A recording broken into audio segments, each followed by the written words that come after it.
akhirnya terbungkam. HRS tunjukkan bukti kuat. Jebakan licik istana akhirnya terbungkam. Mawar Merah Indonesia kembali hadir untuk Anda dengan sajian informasi yang sesuai fakta. Jangan sampai kekuasaan yang zolim diikuti dan diagung-agungkan. Kezoliman itu harus dihentikan. Itu nasihat pertama.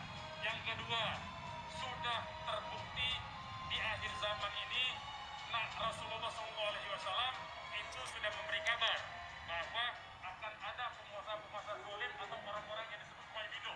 Waibido itu adalah orang-orang bodoh tapi mengurus urusan umum. Itu kita ingatkan. Kenapa kita ingatkan? Karena supaya masyarakat tidak tertipu. Karena zaman sekarang ini, di akhir zaman ini, orang yang amanah malah ditinggalkan, pengkhianat malah dipercaya. Nah, itu kita mau ingatkan. Itu yang pertama, bagian pertama.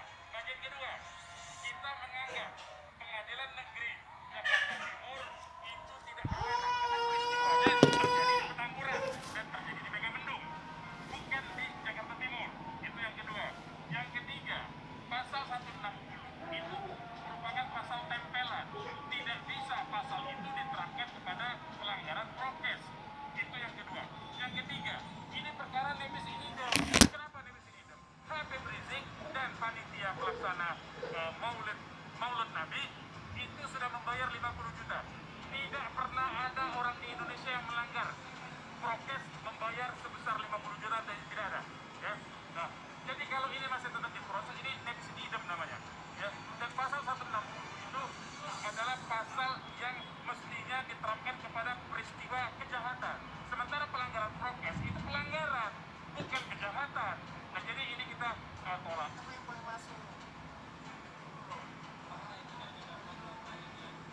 Jelaslah hak dari terdakwa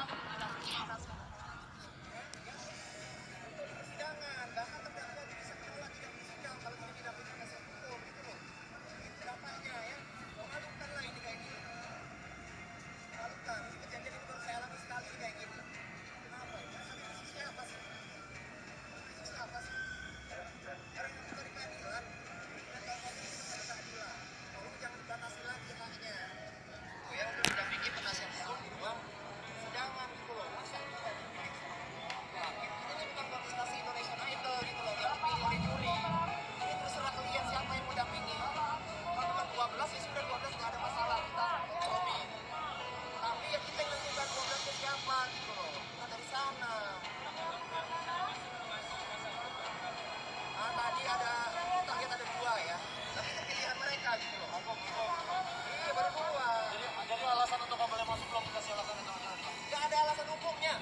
Ya, bukan nggak dikasih. Mau surat apapun dasar hukumnya mereka malu lah. Kalau keluarin surat dasar hukumnya apa? Nanti kan bisa kita uji malah kan. Dasar hukumnya kalau kita cari di KUHP, di Perma mau di mana pun nggak ada. Ini ada puluhan lah. Oh, ada puluhan.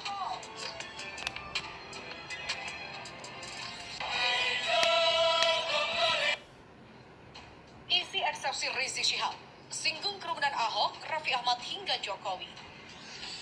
Melansir era.id, mantan petinggi FPI Rizik Syihab kembali menjalani persidangan hari ini, Jumat 26 Maret 2021 di Pengadilan Negeri Jakarta Timur dalam kasus kerumunan di Petamburan dan Rumah Sakit Umi Bogor.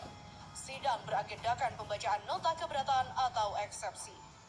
Kuasa hukum Rizik Syihab, Alam Syahanafia, mengatakan eksepsi dari pribadi Habib Rizik sudah dibacakannya, baik untuk perkara kerumunan di Petamburan dan swab test di Rumah Sakit Umi Bogor.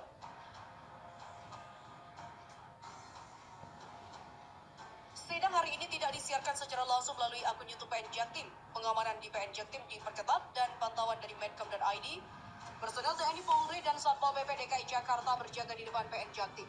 Kawat berduri dibentangkan di sekitar kawasan PN Jaktim.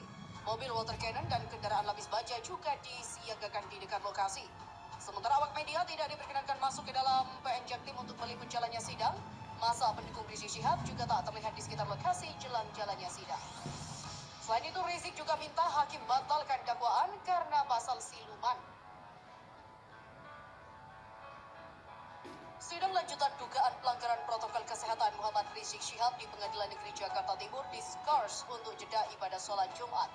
Pihak Rizik membacakan nota keberatan atau eksepsi atas dakwaan pada sidang pagi tadi 26 Maret 2021. Disinilah kepolisian dan kejaksaan telah melakukan mufakat jahat dalam menyamakan undangan Maulid Nabi Muhammad SAW dengan hasutan melakukan kejahatan. Kata Rizik, dia bahkan mengatakan bahwa logika berpikir jaksa dan polisi sesat jika menyamakan kedua hal tersebut. Habib Rizik bahkan skeptis terhadap aparat jika hal tersebut benar adanya. Rizik Syihab khawatir jika suatu saat nanti azan atau seruan ibadah agama lainnya dinilai menghasut oleh aparat negara. Hal ini ia lihat akan berpotensi menuju kriminalisasi agama. Jika undangan maulid difitnah oleh kepolisian dan kejaksaan sebagai hasutan kejahatan berkerumun, maka saya khawatir ke depan azan disamakan dengan kejahatan kriminal dan hal ini berpotensi menuju kriminalisasi agama.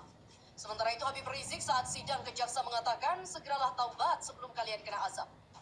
Habib Rizik Syihab dalam persidangan kasus yang menjeratnya, yakni kasus kerumunan di Petamburan, meminta para jaksa dan kepolisian untuk segera bertaubat.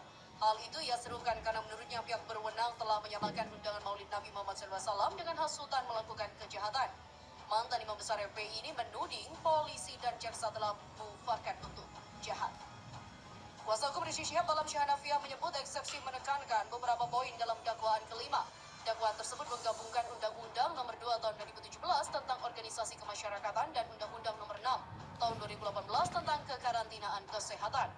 Entah dapat dari mana berkas perkaranya sprindik, surat perintah penyidikan tidak ada. Tiba-tiba jaksa mendakwa dengan pasal tentang ormas dan dihubungkan dengan kekarantinaan. Demikian kata Alamsyah di PN Jaktim pada Jumat 26 Maret 2021. Pihaknya juga meminta majelis hakim untuk membatalkan dakwaan tersebut demi hukum, sebab dakwaan itu menggunakan pasal siluman. Habib mengatakan ada pasal yang menjelma sendiri setelah didakwakan. Ia tidak pernah diperiksa tentang pasal organisasi, sehingga dakwaan kelima dapat dianggap batal demi hukum.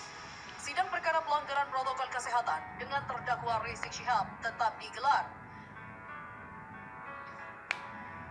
Sementara itu, panggilan sholat ke masjid dan juga undangan kebaktian di gereja serta himbauan ibadah di pura dan kelenteng juga akan difitnah sebagai hasutan kejahatan berkerumun sehingga ini akan menjadi kriminalisasi agama. Habib Rizik dalam kesempatan tersebut juga menyebut manusia yang memfitnah undangan ibadah sebagai manusia yang tak beragama. Oleh karena itu, dia menyarankan kepada kepolisian serta jaksa untuk segera bertaubat kepada Sang Pencipta. Hal itu dia perikatkan sebelum azab Allah Subhanahu wa taala, kata Rizik, akan menimpa aparat tersebut. Kemudian dalam pembacaan eksepsinya, Habib Rizik menemukan adanya pasal yang bertransformasi sendiri setelah didakwakan. Sedangkan dia mengaku belum pernah diperiksa pasal-pasal itu, sehingga dakwaan kelima tersebut diminta untuk dibatalkan. Lantas Rizik Syihab menyinggung Basuki Cahayapurnama atau Ahok yang mendapat kedapatan berkerumun bersama Raffi Ahmad di pesta ulang tahun pengusaha pada Januari lalu hingga kerumunan Presiden Joko Widodo di NTT. Jokowi dan pelanggaran prokes haruslah diproses hukum oleh kepolisian dan kejaksaan. Bahkan masyarakat yang melapor ditolak serta tanpa punya rasa malu. Mabes Polri langsung menyatakan tidak ada pelanggaran prokes. Apa karena pelakunya adalah seorang presiden sehingga boleh suka-suka untuk melanggar hukum secara terang-terangan?